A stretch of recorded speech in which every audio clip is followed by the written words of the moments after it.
Basically, it just needs the knackers screaming off it and just making it scream.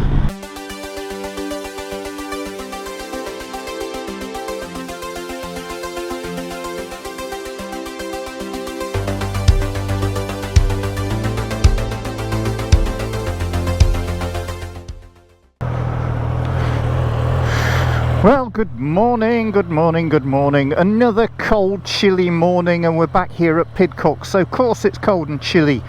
The only review rides I've done just recently have all been cold and chilly. Anyway, today we are out on this little beauty, the Triumph Tiger Sport 660. So this is a bike that is very similar to the Trident. It's out of the same mould, it uses the same engine, I think it's the same frame, virtually the same. It's just been boosted up, a bit longer legged, it's got a bigger fuel tank, and it's geared up for a bit of touring as well.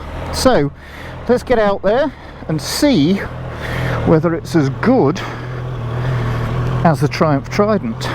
And we all know how much fun I had on the Triumph Trident.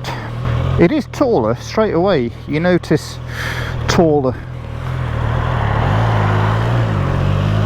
It's very smooth. So 660 triple engine, as you know, and already it feels a bit flirty. Feels like she wants to go a bit. It is another sort of the spec is very similar. I was going to say budget basement sort of bike, but I think that's a little bit unfair. The spec is a bit higher on this bike than it is on the Trident, but it is, you know, compared to what I'm used to, it is still a bit basic. So the first thing that I have noticed is that this bike is spec'd for touring, but it doesn't have cruise control, and I think that is a massive minus point straight from the off. I mean, if you're gonna have a touring bike, really you've got to have cruise control, haven't you? You've really, nowadays you've just got to have cruise control, and I don't understand why they've not put it on this bike. You know, it's a electronic throttle, and it just should be there. It just should have cruise control. It's got rider modes. What are we in at the moment? Where does that come up? Road and rain. Who'd imagine a touring bike nowadays that doesn't have cruise control? So we're going to do the usual thing. We're going to do a little bit of faster roads to start with, do the walk around, then do some country lanes. Bear in mind, this morning it is freezing cold and the roads are a bit damp and a bit squishy. Yeah, the roads are a bit wet, a bit slippery, a bit greasy in places, so unfortunately I can't really give it a good spanking. I would like to, but especially after the Trident ride, you know, with this engine, I know that this engine is frisky. Let's say she's frisky. Oh. So it does come, this one doesn't, but it does come. It is available a quick shifter and blipper. Unfortunately this one doesn't have it. It does come with heated grips. Again, unfortunately this one doesn't have that either, and I really could do with it this morning. I was just looking for the temperature then, but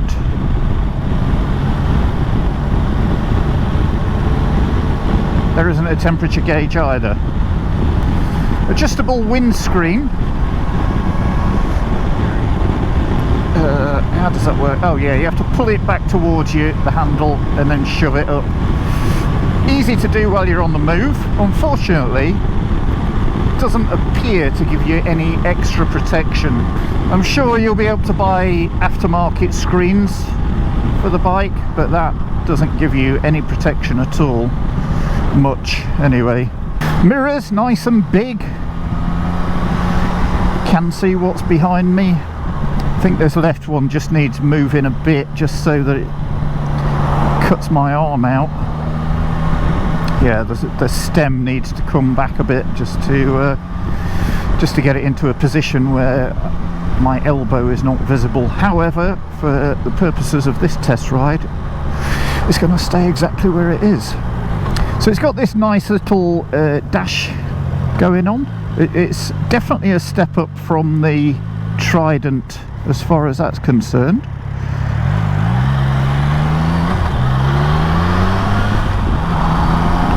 I can feel that engine wants to pull straight away.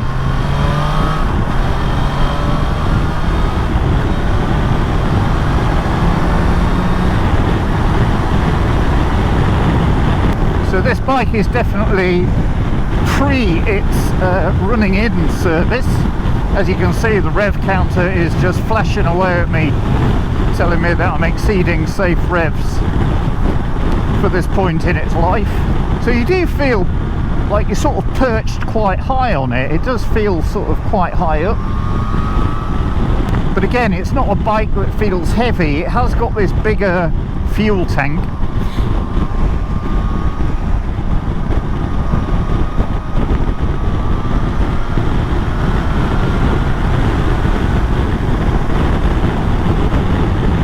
But it is very flickable, very manoeuvrable, easy to chuck about.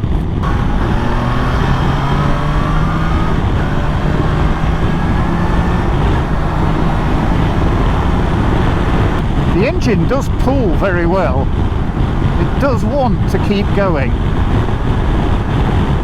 So we've got a gear indicator there as well up on the dashboard. So yeah, this screen, it's keeping the wind off my body. And I suppose it is sort of reducing the wind a little bit around my head. But it is very noisy.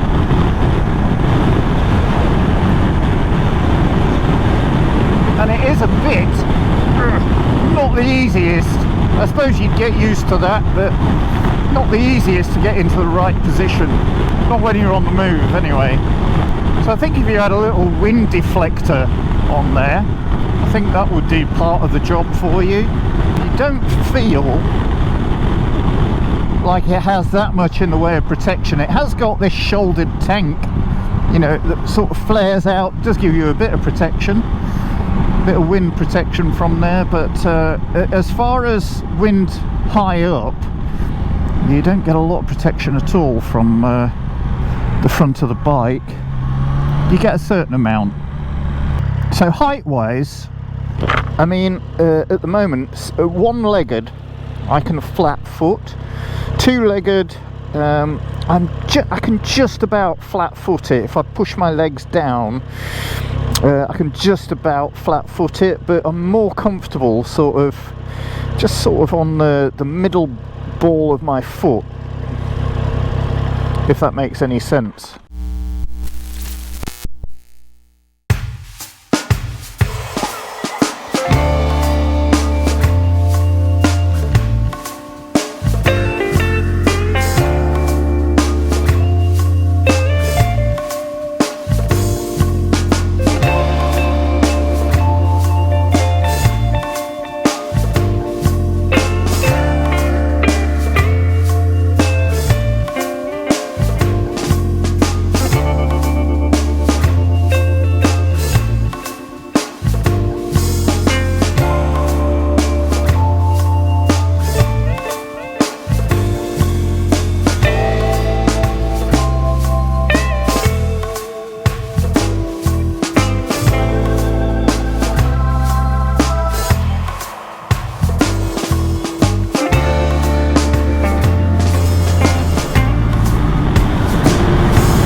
I mean, this engine is proven in the Trident to be one hell of a lot of fun, and it's no different in this bike either. It just, you can tell it just wants to go. It really does pull.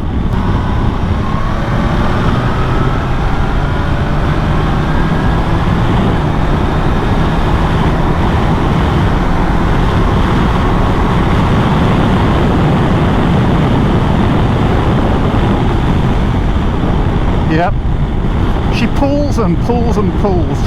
It's never going to break any records, granted, but You know, it's a 660 engine. If you want some quiet, civilized touring, ideal bike. It is an ideal bike for under 10 grand as well. Even spec'd up. You know, if you have the quick shifter and blipper, if you have the luggage, so you can have a top box that's big enough for 2 helmets, and the panniers. I'm sure you can get a tank bag for it as well. I've not looked, but I bet you can get a tank bag for it. It's great. You know, all that for under £10,000. I'm not sure, you know, add in the crash bars and that sort of thing to it, how much difference that would make to the price. It's nice having these Michelin Road 5s on as well, because they just give you a bit more confidence in this grubby weather. I am looking forward to the spring arriving. It just feels at the moment in the UK like the weather is in a bit of a battle with itself between winter and summer, you know, winter and spring. I mean, spring is battling away, trying to make an appearance. Winter's still got a little bit too much of a tight grip on things at the moment, but you can feel it starting to change.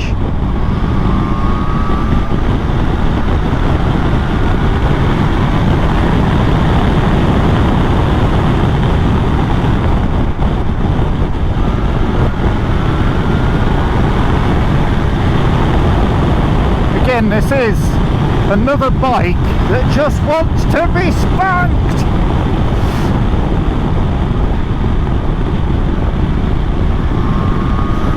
Handles absolutely beautifully.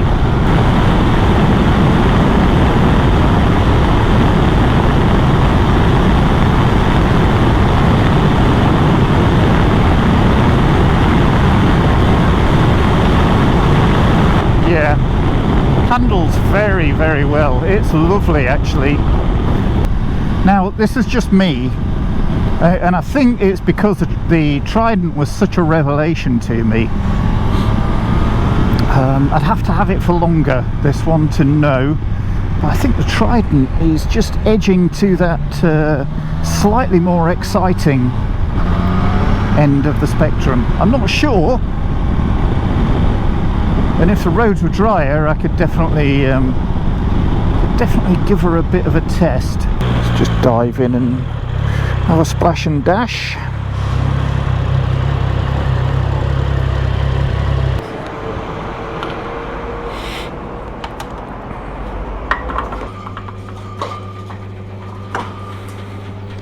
More expense. Remember folks, if you want to sign up for Patreon to help me with the channel, just with a little financial assistance, follow the link, and it really does help. It really does help. Helps put fuel in the bikes for these reviews from as little as £2 a month. Every little helps, as they say. And while I'm on the subject, I just want to say a big thank you to Jay, Crazy Legs on a Bike. Thank you so much, mate. I'm sorry there was a mix-up. You still do not register, your name still does not register on the app, only on the website for me. So again, apologies for that. If you've not seen Jay's channel, get over there. Crazy Legs on a Bike, folks.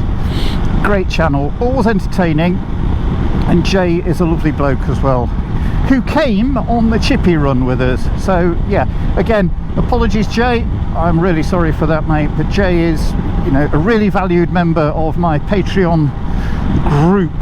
So and every penny goes into producing videos, and none of it goes into my pocket. So thank you to you guys, as always. Ladies are also welcome to assist with the channel. Financially only, I don't want any favours. Although, you know, send a photo. I tell you, on the twisties, I could see you on one of these bikes leaving some of those big powerful litre bikes behind, because it's so much lighter. You know, you're probably 20, 30. I mean, in the case of my bike, you're probably 50 kilos lighter, probably even more than that actually, getting on for 70 kilos, which is another human being lighter on this than you would be, you know, a GS. Yeah, all right, it'd get you on the straights and all the rest of it, but breaking into corners, that's where you're going to make your time up, guys. So I think this would give any litre bike a bit of a run for its money, as the Trident would as well. I think it would give them all a bit of a run for their money on the twisties, because it is frisky as well. It moves around really easily, you know, dropping it into bends and stuff. It just wants to go in there. It's a delight on the handling front. The brakes, Jesus. Okay, so it's just a, you know, they're just twin pots, twin disc, twin pots, Nissin calipers, but they are absolutely, well, that front one is absolutely perfect. Rear one is, you know, a bit average, as they all are. Very rare you get a good rear brake. I'll test it a bit more when we're out on a bit more of an open road, when I get rid of some of this traffic. But the handling is superb actually.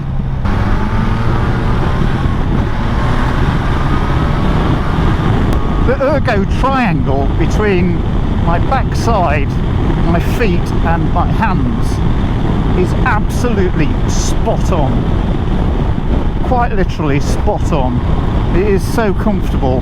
The seat is a little bit firm, would be a complaint. I mean, the comfort is, you know, you could ride this all day. Maybe get a bit more of a comfortable seat going on. I'm not sure whether there's a comfort seat for it. And if there is, why don't they put it on? You know, why can't you buy the bike with that already on? Why would you, you know, you wouldn't willingly buy a hard seat, would you? It does go, it goes really well. Like I say, you're not going to set the world on fire with this bike in terms of acceleration, but it does want to keep going. And it's so easy to handle. So in terms of negatives, firm seat, no cruise control, no ambient thermometer, and that I don't think the screen really does a lot either. It's not brilliant. I'm sure there are some aftermarket screens, but like I say, if you've got the little hydrofoil type thing, aerofoil, not hydrofoil, is it? It's not a submarine. Suspension wise, I mean, this lane is very bumpy. It's not a good lane, but it feels fine. You know, the front forks are non-adjustable. They feel all right to me. I mean, with a bit of a messing about with the preload, can I reach that? I can, and you can do that on the go. So yeah, oh yeah, just softened it off. How good is that? So you can do that when you're actually riding along. Just adjust your preload. I think the gears as well feel long enough. You know, you don't feel like you're constantly changing gear or having to change gear. It doesn't have that urgency. Clutch is nice and light. Well, I say light, it's sort of mid-tension, if you like. It's not too light, it's not too heavy. Now, what I was going to tell you earlier about you know, my previous ownership of two Triumph 1050 Sports, I did have my fingers crossed, hoping that Triumph would bring out an updated version of the Triumph 1050 Sport, you know, with a bigger engine and better dashboard, you know, better electronics, and all the bells and whistles, but they chose not to do that. And I can see why. It's, you know, they brought out the 1200 range with the Rally and the GT series, and you know, bringing out yet another litre bike, I suppose, or litre plus bike, would just create unnecessary competition for Triumph in the top end of their bike range. And I can completely get why they didn't do it. It's a shame because It does have, it still does have as well, such a loyal following, that bike. The 1050 Sport, owners of that bike, you know, they love them. And I loved mine. I had two of them. I had a 2015 and then the updated version, the 2017 version, which had cruise control and rider modes, rain, road and sport. And it was a really good bike. I wonder, Triumph, why not make a adventure bike in this kind of bike for a bit of off-road fun? Because this would be superb, I think. There's some knobbly tyres on it. Because it's light, it's frisky. I think it'd make a absolutely brilliant off-roader as well.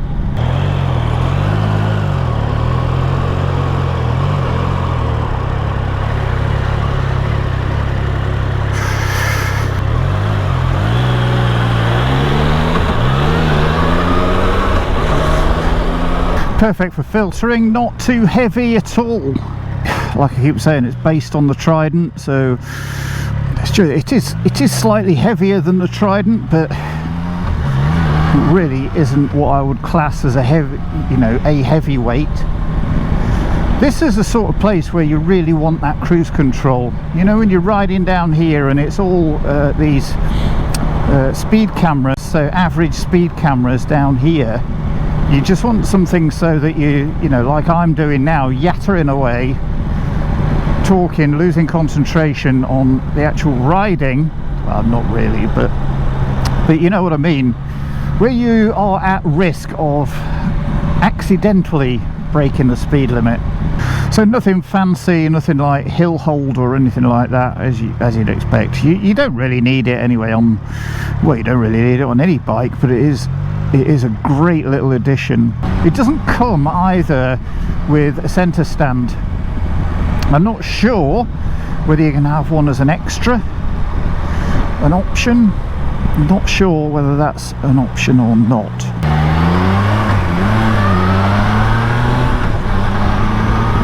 End of bus lane. Yeah, there are times when the suspension feels a little bit budget end, but I mean, the holes do have to be quite pronounced for that to happen. Yeah, very civilised around town, really easy to handle. It doesn't have any top-heavy feeling to it at all.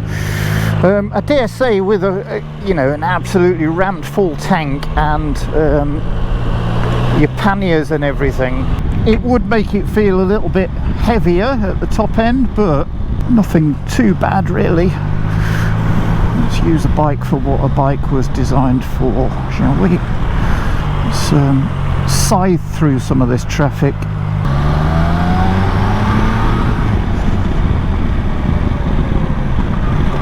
Oh, Jesus. Oh, Jesus.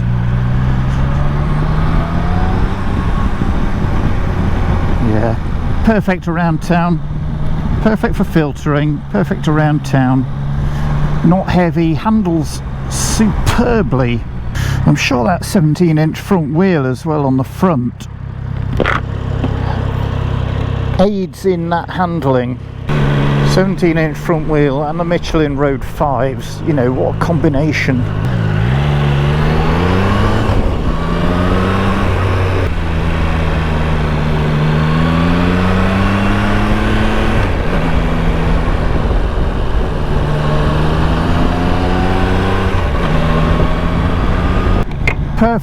Perfect around town companion. So great on the open road, it's got loads of power, loads of go. The gears are long enough. The only thing I don't like about the open road part of it is, you know, the wind protection on the front. That screen could be a lot better. And also the cruise control, it needs a cruise control. I'm really disappointed that there isn't one. I just think they're really missing a trick there. Again, I do think it's slightly less fun than the Trident. Only in my personal opinion. I just found the Trident was just a whole lot of fun. It was unpretentious. The engine was absolutely perfect. It was set up absolutely perfectly in the bike. The weight of it, the handling of it, everything was just superb, and this is not far behind. Like I say, I would like longer with the bike.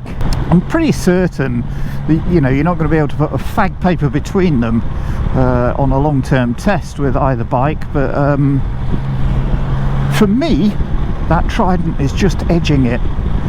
Obviously this has the added advantage of being more of a tourer, so if you wanted to go off on tour, but there are negative points as well, you know, that cruise control being one of them, the screen being another one, but the screen, I dare say, is fixable, you know, by buying either the add-on aerofoil that goes on the front, or, you know, just by buying an aftermarket screen, which will probably work a bit better. Obviously studying, he's got his custard creams and is crunching up cornflakes. Basically it just needs the knackers screaming off it and just making it scream. I find the balance just at low speed, I think it's just the fact that I don't know the bike that well, but I just think at very low speed where you're coming in for a full stop, the balance is just not quite there. Feels like it wants to tip to one side or the other. I noticed they've just gone for the single headlight on this as well, and I'm sure you can buy a kit so that you can have both headlights on at the front. I know the reasons why they do that, but I just don't like bikes where they've only got one headlight on at the front when they've got twin headlights. Right, so that's us done then, folks. I'm heading back into Pidcocks to drop this lovely little beastie off. I like it, don't get me wrong, I do like it, I just don't like it as much as I like the Trident. Thanks for coming with me this morning on a ride out on the Triumph Tiger 660 Sport. It's been good fun, I've enjoyed it. Always enjoy a ride out on a new bike. So yeah, let me know what you think about this bike. You know, if you own this bike or if you're thinking of buying this bike, if you've got questions about it that you want answering, just either contact me or contact Neil, John or Ian at Pidcocks, and they will answer your questions. I will do my best to answer your questions. I'm only going to ask them, you know, whatever your question is, I'm only going to go to them, so you might as well go to them. So yeah, I'll see you on the next video, guys. Not sure what that's going to be. I think it's going to be a BMW one, but again, we're heading into some rubbish weather, so wait until the weather picks up and we'll see what we get, eh? Right, thanks a lot, guys. My name's Jack Porter. This is the Moto Mogul channel. Please, if you've enjoyed this video, please remember to like and subscribe to the channel, and leave comments and whatever else. If you didn't like it, also let me know, but keep it clean, eh? I'll see you on the next one. Cheers for now. Bye bye.